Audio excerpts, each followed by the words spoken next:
Hi,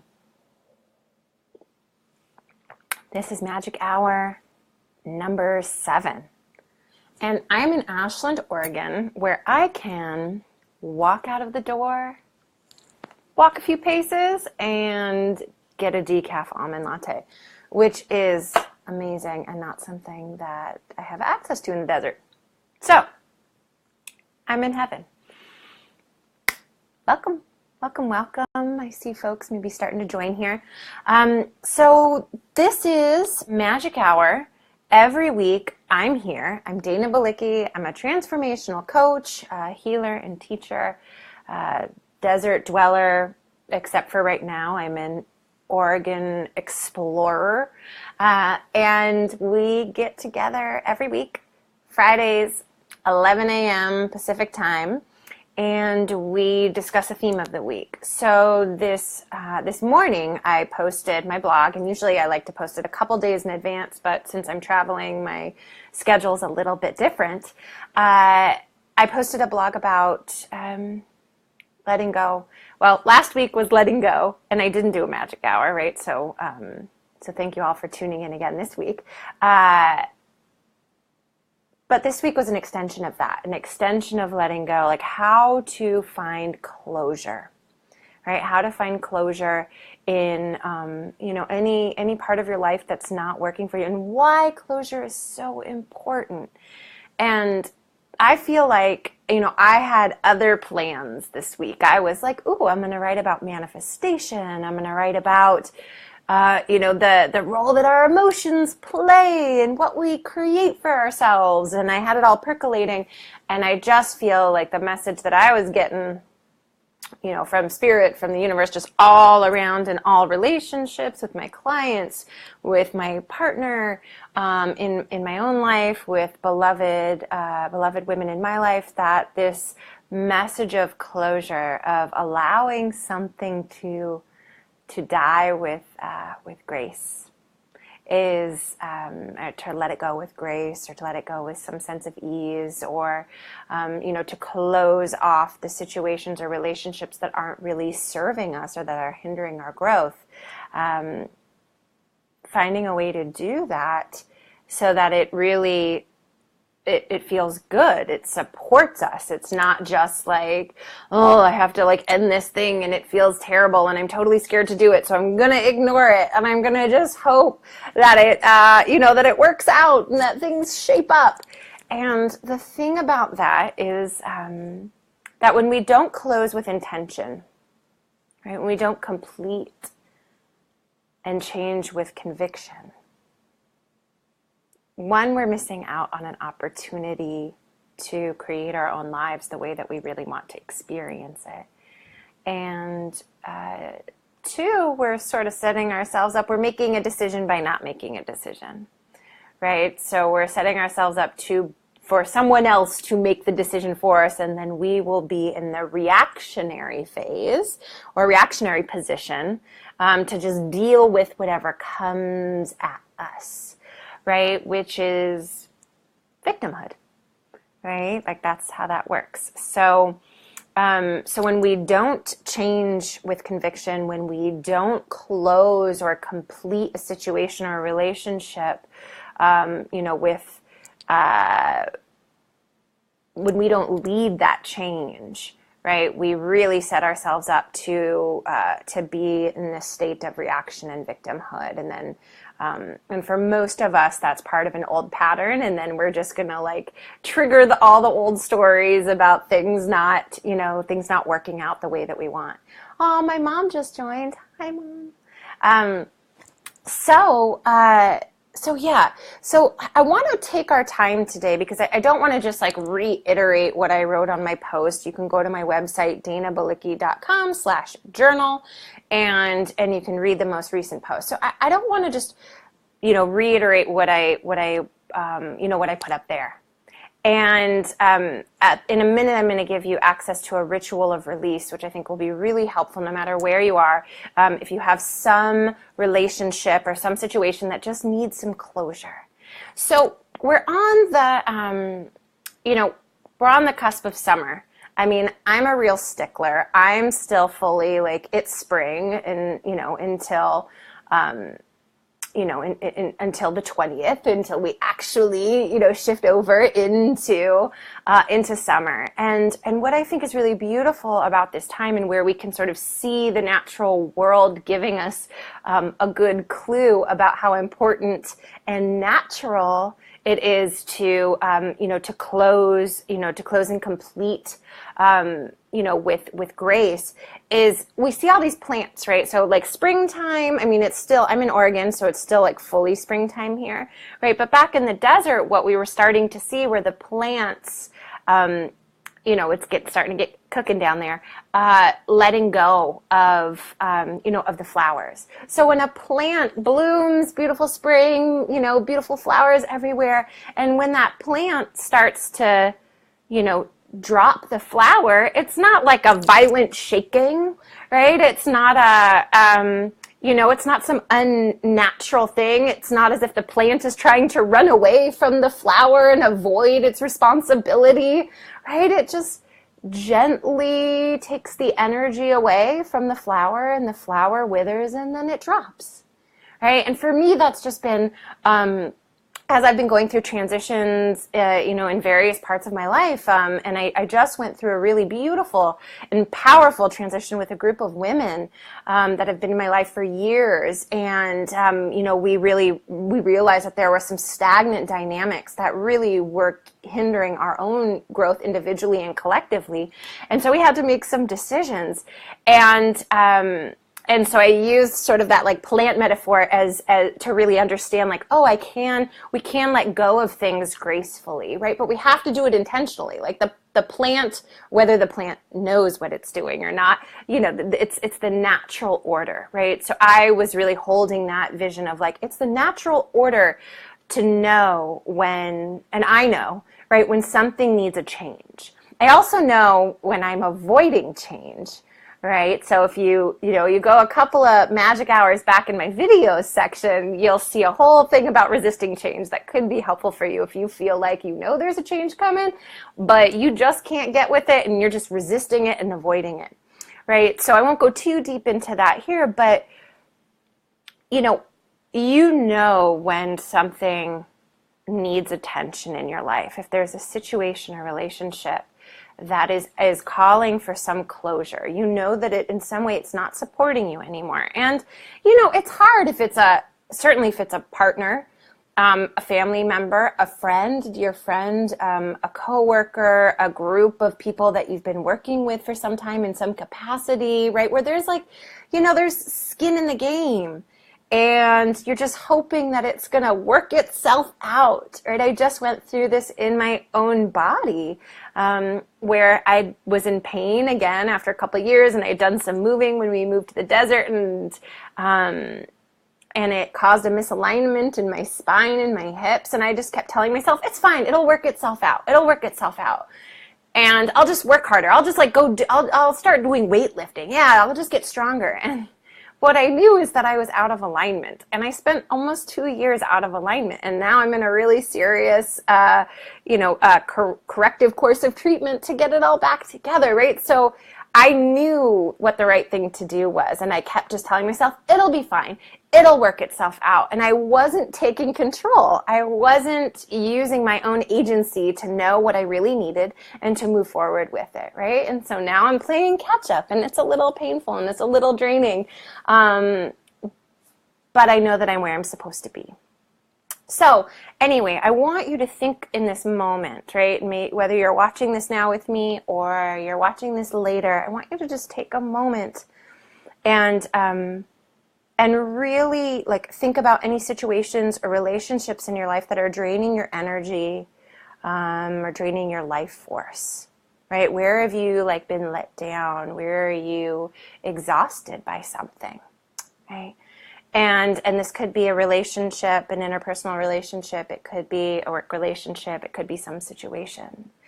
And the reason I want you to think about that is I want you to just like tune in and just like get with that inner knowing, because my guess is that once I asked that question and you turned inward a little bit, something came right up.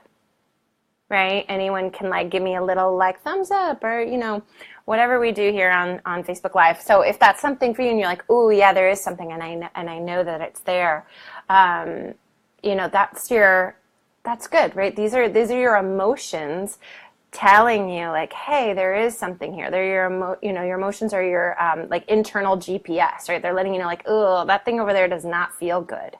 Right? So that's helping you see like what it is that you need to focus in on. So we say thank you for that. Even if we're like, oh, I don't want to look at that thing. I really don't want to look at that thing. I'm really hoping it's going to work itself out. Right? Remember what I just said about that? When we do that, when we like just hope it's going to work itself out, right? Like what you're doing is saying to the universe, like, I'm not going to take control over that.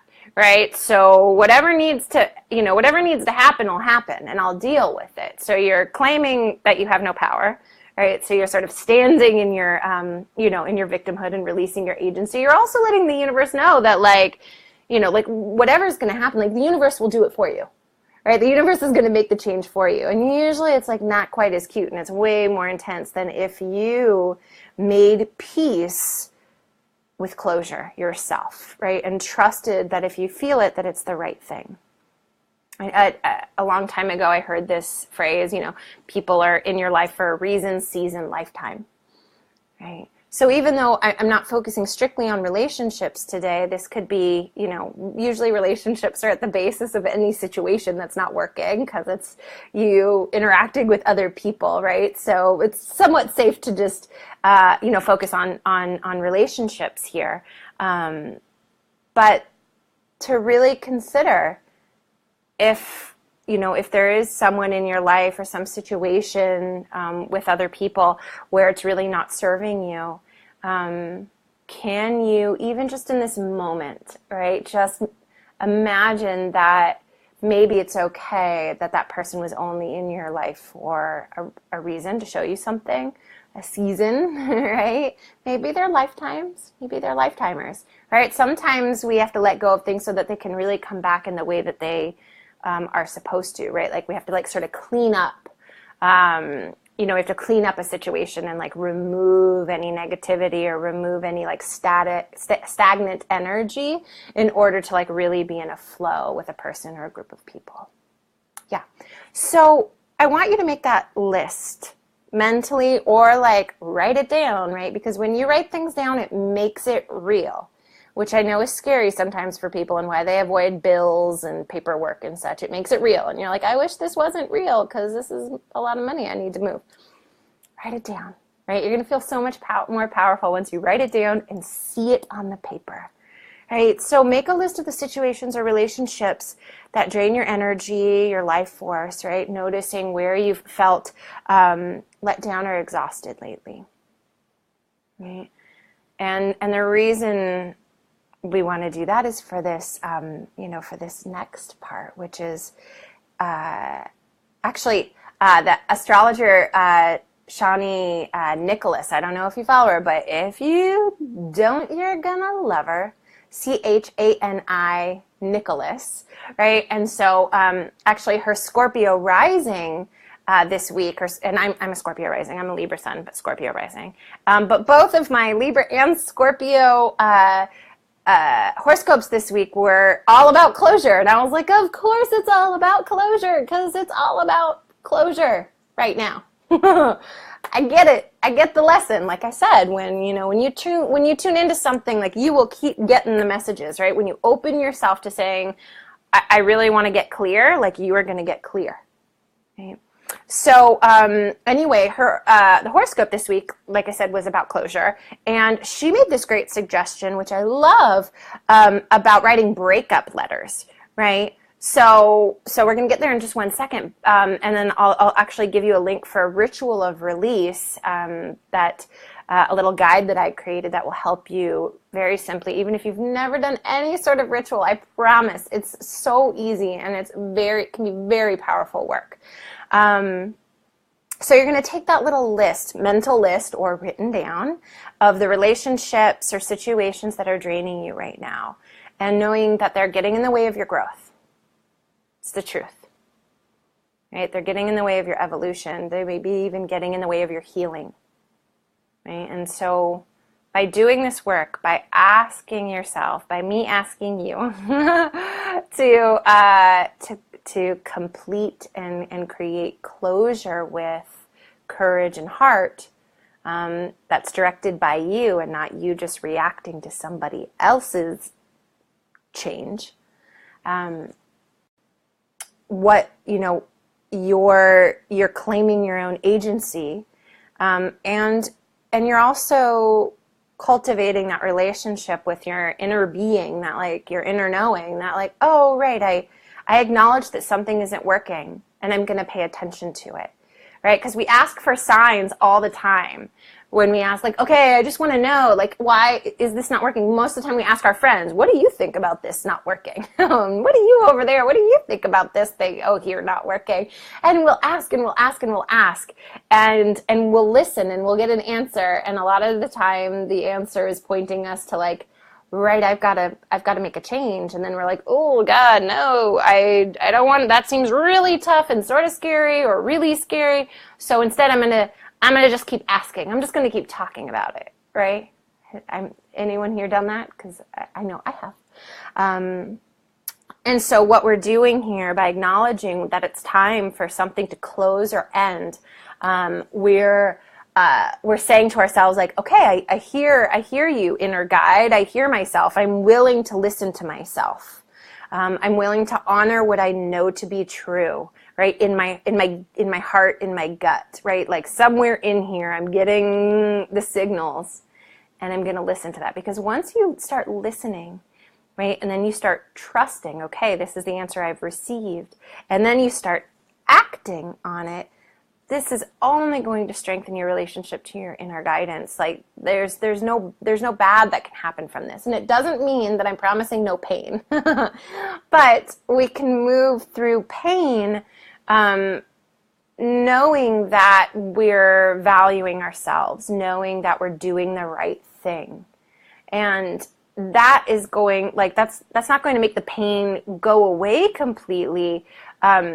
But you're not going to be creating like an energetic, you're not going to be creating like an energetic cord, an energetic tie to that person or that situation in the same way, right? If you allow for closure, right? If you initiate or you participate in, in closure with conviction and heart.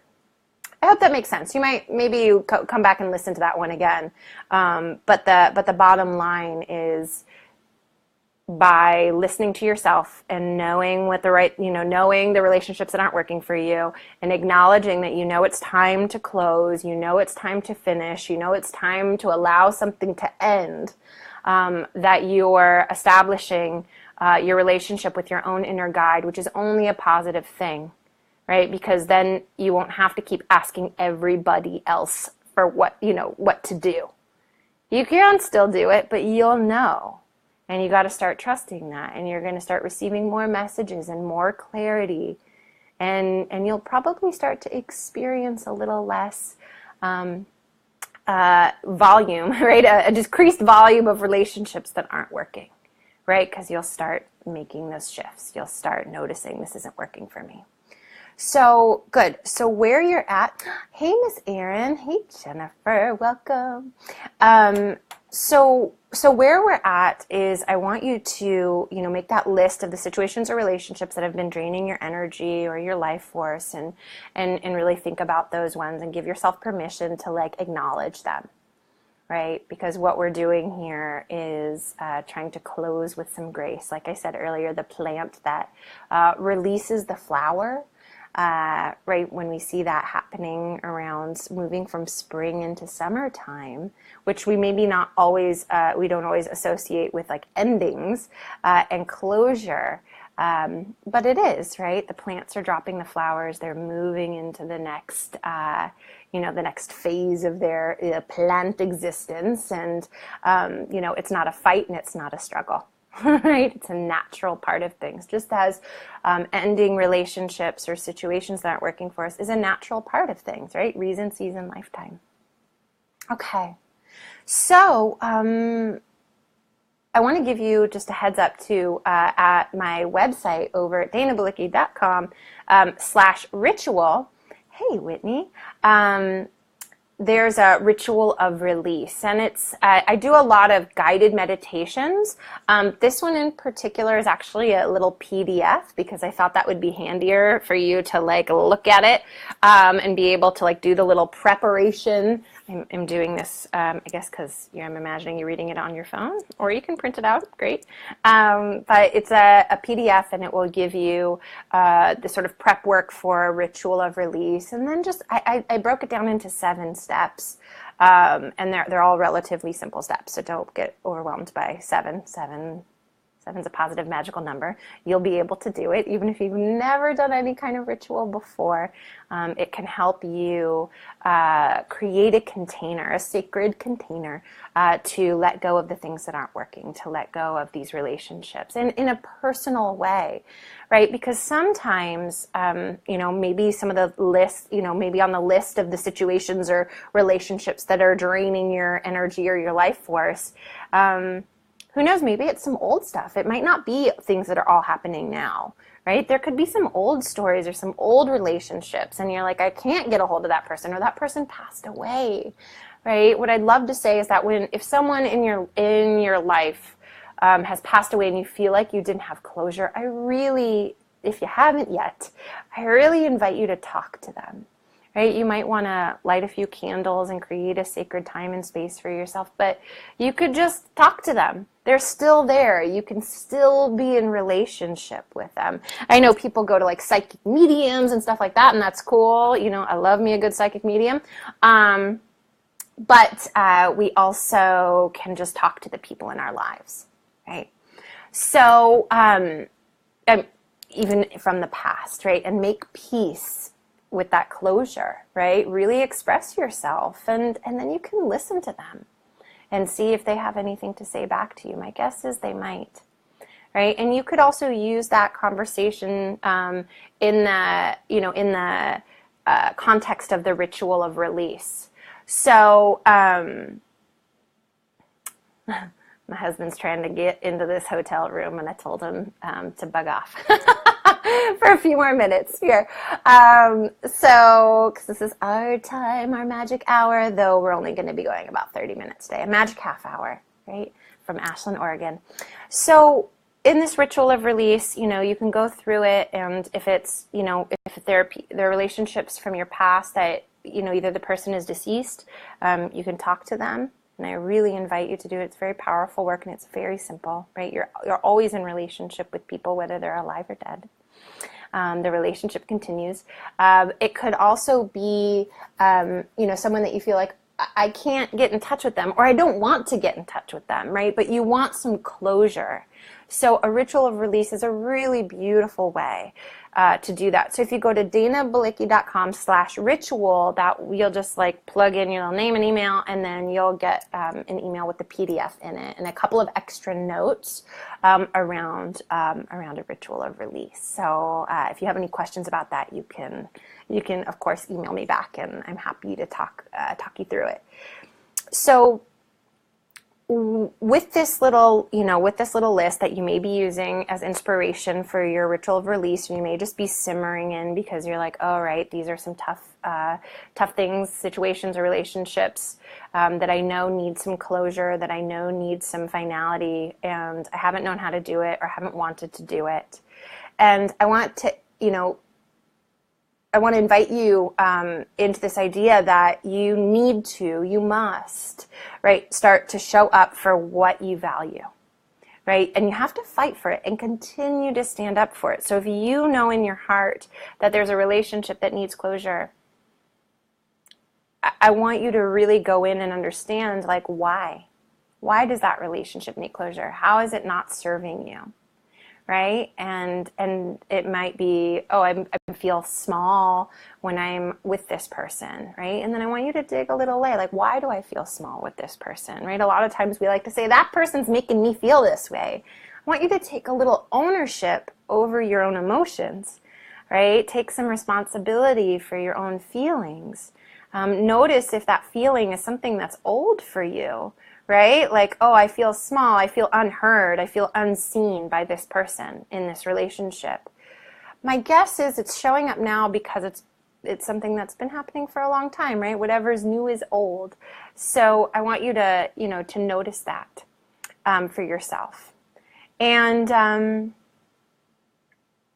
in that inquiry, there's room for you to understand what's important to you, right? What's of value to you. So you might be like, I want to feel fulfilled in my relationships. I want to feel seen and heard. And then you've got to stand up for it, and you've got to start acting like it. A lot of times, again, remember I talked about the victimhood where we act like, just waiting for things happening to us. We wait for someone else to like meet us and value us when we're not necessarily willing to value ourselves. Right? So tending to your inner needs, caring for yourself, right? Really listening to yourself must be a priority if you would like to create closure and move on with your life. Or you've got to at least be in your top 3, right? Tending to yourself, tending to your values, tending to your own needs and desires. You got to put yourself in the top 3, right? Otherwise, you're going to continue to be in relationships that don't serve and that are harmful and they're draining your life force. And you got so much else to do, right? You are here for a reason. Ain't no one got time for that, right? For all that drainage. And it may be a pattern. You may have done this for a long time. So it's okay. It's okay to just sort of simmer with this, like sit in the question and be with it for a little bit. And feel, just feel the feelings. Maybe you want to do some journaling, right, about these relationships. Do some journaling about what you're noticing, what's coming up for you. Why are these relationships not working for you or situations? Where are you feeling undervalued? Is that an old pattern for you? Where does that really come from, right? Trace it back, right? Notice where it comes from. And see if you can just, through the ritual of release is going to be really helpful here, let it go. Because the ritual of release asks you a couple extra questions to go in on, right? About like, how did that feeling, right, of being undervalued or unseen benefit you? What does it cost you? What are you willing to let go of? What are you willing to call in? Right? So these are really powerful questions. And no one's going to do this for you. Right? No one's going to meet you at your value if you don't meet yourself there, right? No one's going to close the relationship with or create closure for you in a way that is going to maybe fully meet you unless you participate in it, right? And you can guide it as well, right? You might be like, I want to know, like, are you willing to go another year in this relationship that isn't working? Are you willing to spend another year of your life in that? Right? Think about it. Do you have another year? What will it cost you to go another year without closure? Right? So my message to you today is to make like a plant, moving from spring into summer, and see if you can just start to gently let go of that flower, right? Gently release it. Start to pull your energy away from it. Gently release it. Know that this is that closure, finishing strong, right? That's a big lesson I learned in 2015 was finishing strong, finishing with heart and conviction, right? And courage. It takes courage. And you can be courageous. You must be courageous. This is your beautiful life. Right? So go to my site, janabalicki.com/ritual to get the ritual, or you can go to /journal to see my latest blog post. It's called Sink or Swim something. But it has some of my own story around, around closure. And my own, struggles with finishing strong and what I've learned as a result. And so you'll, hopefully you'll find some inspiration there. I thank you so much, for joining today. Are there any questions? I'll hang for a second here if there are. And if, once we close the Facebook Live, I'll check back and see if there are any questions posted later. But I hope that the ritual serves you. I hope that you really can draw the magic from this time of moving from spring into summer, to notice what is, if there's something that's hindering your growth, and to see if you can let it go, right? Powerfully. So, so yeah, that was the message that came to me real strong this week, right through clients ending relationships, through, my own patterns. You can come in. Ryan waiting outside, even through witnessing, Ryan and him breaking his own pattern. So it's all around. You are not alone. We're here with you. You can do this and, go find some, magic in the moments to just go, give yourself some time to think about what it is that you're ready to move through and how, you're ready to really put your own growth as a priority. Okay. I'm here anytime you need me. You can find me on Facebook here. You can comment on my on the Facebook Live on this post. You can also meet me over in my Facebook group called the High Vibe Lowdown. You can find me there. Okay, I love you. Good luck. Have a beautiful week. Signing off from Ashland, Oregon. I think next week I might be either back here or broadcasting live from Portland. So we'll see. Okay, have a good week.